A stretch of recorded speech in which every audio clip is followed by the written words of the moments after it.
The winter of 1887 was like a punishment sent to the mountain towns. Snow covered every roof in Millfield, and the cold cut through coats like it wanted to freeze people from the inside. On a harsh February morning, Sarah Morrison walked into Millfield's general store with shaking hands and a heart full of worry. She pulled her thin shawl tighter around her small frame, hoping no one would notice how weak she felt. Inside the store, the small stove in the corner tried to warm the place, but the cold still sat in the air. People stood in groups, whispering and buying supplies for the storm that was expected to get worse. The moment Sarah stepped inside, heads turned. The whispers began, quiet but sharp like knives. Everyone knew she was the widow who had lost everything. Sarah walked to the counter and placed a few small coins in her palm. It was the last money she had earned from sewing work. Her fingers had bled from sewing late into the night, but it still wasn't enough. She prayed she could buy a little flour, some beans, and maybe a small piece of salt pork, just enough to survive another week. Mrs. Henderson, the banker's wife, moved away from Sarah as if poverty could jump from one person to another. The woman lifted her fur collar higher and acted as if Sarah's presence filled the store with a bad smell. Others stared too, some with pity, most with judgment. "She's the Morrison widow," a voice whispered from near the canned goods shelf. "Heard she can't pay her rent." Another answered with a cruel laugh. "Her husband had big dreams but no brains. Now she's paying the price." Sarah's cheeks burned. Months ago, these same people brought pies to her door when her husband Thomas died in a logging accident. They prayed with her and called her brave, but sympathy turned cold fast. Now they only saw her as a burden. Sarah placed her coins on the counter and forced her voice to stay steady. "May I have a small bag of flour, some beans, and a little salt pork, if this is enough?" Mr. Garrett, the storekeeper, counted her coins with a loud sigh. His face tightened with disrespect. "This isn't enough," he said loudly so everyone could hear. "Maybe you should go beg at the church instead of wasting my time." Laughter rose behind her. Sarah felt her knees weaken. Her throat tightened with shame. She stared at the coins, wishing she could disappear. Then the store door opened. A gust of cold air rushed in, and with it came a tall man covered in snow. Jake Matthews stepped inside, brushing snow from his coat. He was known in Millfield, but people didn't talk to him much. He lived alone high in the mountains. A quiet man with rough hands, a strong build, and eyes clear and cold as the winter sky. Jake had stood outside watching everything through the window. He had seen how they treated Sarah, and something inside him wouldn't let him walk away. He moved to the counter, his boots heavy on the wooden floor. The room became silent. Even the fire seemed to hold its breath. "I think there's been a misunderstanding," Jake said calmly, looking straight at Mr. Garrett. The lady asked for supplies. "I'll pay for them." Mr. Garrett's face turned red. He didn't like being corrected, especially not in public. "Jake Matthews, this is my store. She can't afford." Jake placed a leather pouch on the counter. The sound of silver coins filled the room. "I'll take flour, beans, salt pork, coffee, sugar, cheese, and anything else a person needs to get through winter." Everyone stared. Sarah looked at Jake with wide eyes. She didn't know him. She had only seen him in town a few times a year. But he stood beside her like a shield. "I can't accept charity," Sarah whispered. Her voice trembled, but her pride stood strong. Jake turned to her, lowering his voice with respect. "Ma'am, it's not charity. I'm offering you work, honest work, for fair pay. My cabin needs cooking, cleaning, mending. You'd have your own room, food, and $20 a month. When spring comes, if you want to leave, you'll leave with savings." Gasps filled the room. $20 a month was more than most women ever made. Mrs. Henderson clutched her pearls. "A decent woman going to a man's cabin? It's improper!" Jake looked at her, calm but cold. "What's improper is how you treated her." Silence. Sarah looked at the supplies, the door, the floor, but finally she looked into Jake's eyes. She saw respect there. Not pity, not judgment, respect. She thought of her cold house, the empty shelves, The nights she cried alone. She thought of how this town had turned its back on her. "I accept," Sarah said, loud enough for all to hear. "When do we leave?" Jake's mouth lifted in the smallest, warmest smile. "Right now. Pack your things." And just like that, with one brave choice, her life began to change. Sarah packed her things in less than an hour. It wasn't hard. Everything she owned fit into one trunk and a small bag. The house she left behind was cold, dark, and filled with memories that hurt more than they comforted. When she stepped outside, Jake was already waiting with a wagon and 2 strong horses covered in thick winter coats. He lifted her trunk into the wagon as if it weighed nothing. A hot brick wrapped in cloth lay near the seat for her feet, and thick blankets were ready to keep her warm. It was the first small act of care anyone had shown her in months. They left Millfield behind without looking back. Snow covered the buildings, the streets, and the people who had judged her. As the town grew smaller behind them, Sarah felt something she hadn't felt in a long time: relief. The air outside was cold, but her heart felt lighter. They rode in silence for a while. The wagon wheels creaked, the horses' hooves crunched in the snow, and the cold wind stung her cheeks. But next to Jake, she did not feel afraid. He handled the wagon with calm confidence, guiding the horses through deep snow and up the rising trail. After nearly an hour, the silence broke. "It's beautiful out here," Sarah said quietly, looking at the white mountains stretching across the horizon. "It is," Jake agreed. "Most folks don't see past the cold, but once you learn these mountains, they feel like home."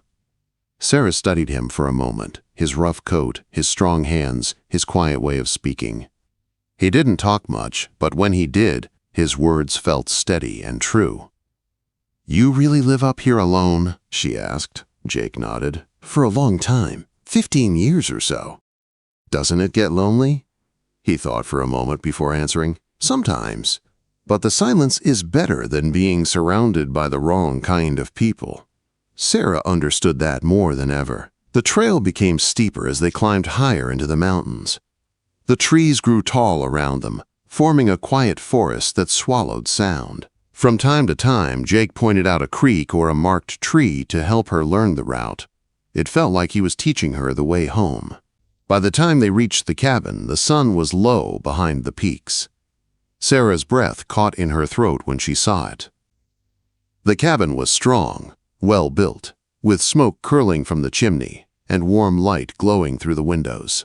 A fence, a barn, and 2 sheds stood nearby, showing years of hard work and planning. "It's beautiful," she said, truly meaning it. Jake helped her down from the wagon. "Let's get you warm.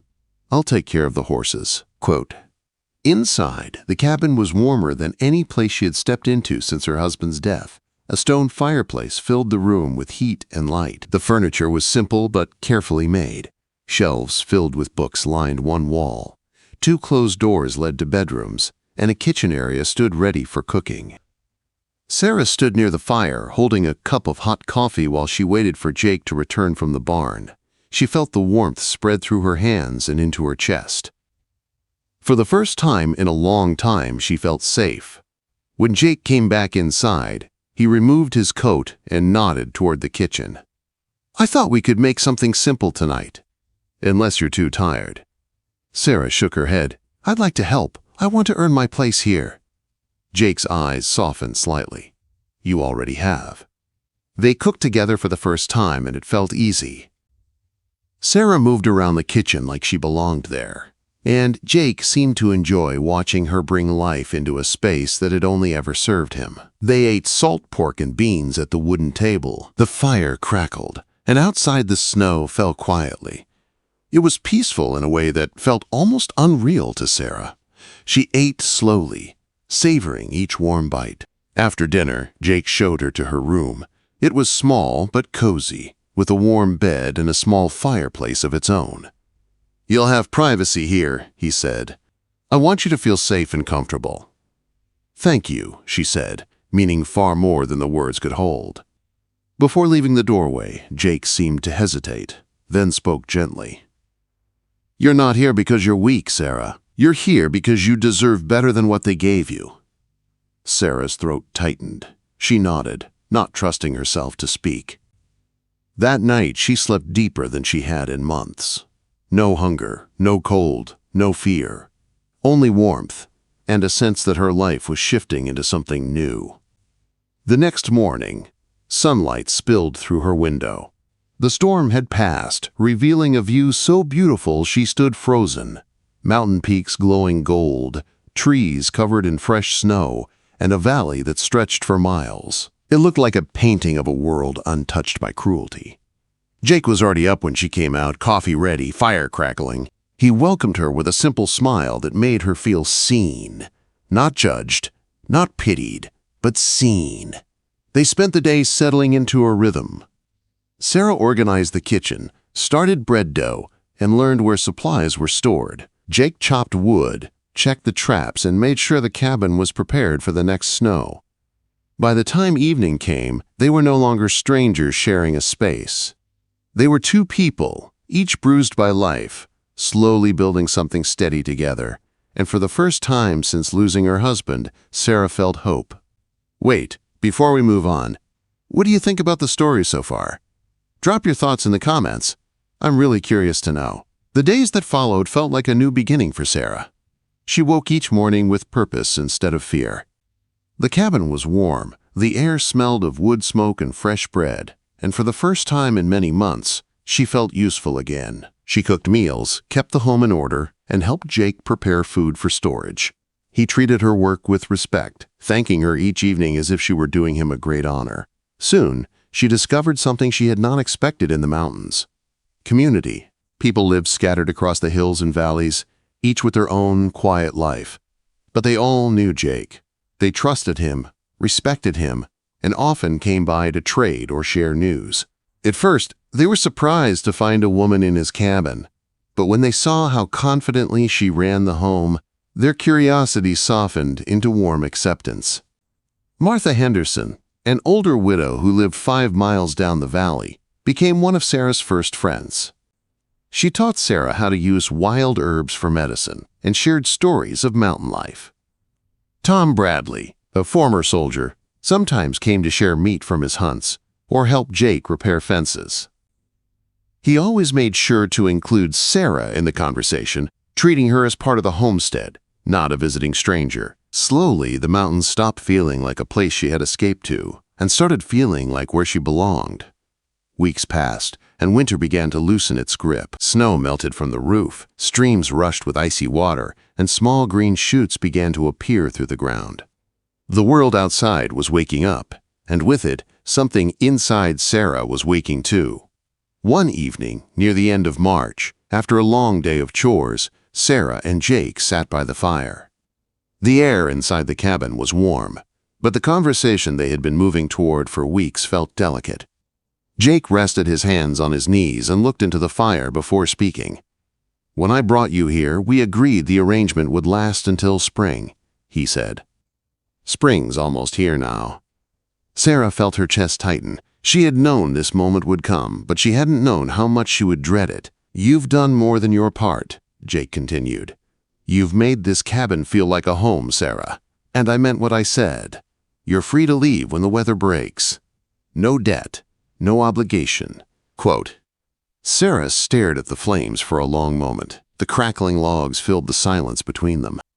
"When I left town," she said softly, "I was running from cold, hunger, and shame. I didn't know who I was anymore. I thought needing help made me weak." She turned to look at him.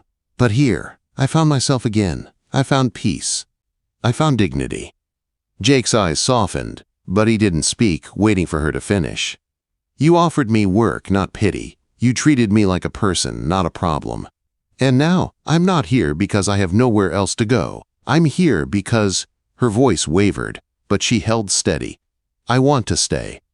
If you'll have me as a partner in this life, not as someone you rescued, but as someone who can build this place with you." Jake let out a long breath, and something gentle passed across his face, something warmer than any smile he had shown before. "I was hoping you'd say that," he said. "Not just because you keep us fed far better than I ever did, but because—" He paused, searching for the right words. Because this place didn't feel like home anymore. Not the way it used to. Not until you came. The fire popped softly, and for a moment the world felt completely still. They didn't speak about love that night. It was too soon, too fragile. What they had built was slow, careful, and real. It needed time to grow, just like the land outside that was waking after winter. But the understanding was there, quiet and steady. As spring arrived, Sarah and Jake began planting a garden behind the cabin. They worked side by side, turning soil, placing seeds, planting crops. With each row they planted, Sarah felt as if she were planting pieces of her future too. One morning, as she stood looking at the mountains shining beneath the sun, she thought of the woman who had walked into Millfield's store months ago, cold, hungry, ashamed, and alone. She was not that woman anymore. Up here she was strong, needed, valued, and for the first time since losing her husband, she was not only surviving, she was living. Jake came to stand beside her, his presence steady and familiar. He handed her a fresh cup of coffee, their fingers brushing. Neither pulled away. "You're not planning on going into town soon, are you?" she asked quietly. "No," Jake answered, "no reason to." "Good," she said, looking out over the land that was now hers too. "I think we're better off up here." He nodded. "We are." The wind moved gently through the pines, carrying the promise of warmer days. Sarah placed her hand over Jake's, small but sure. "I'm home," she said. And she was.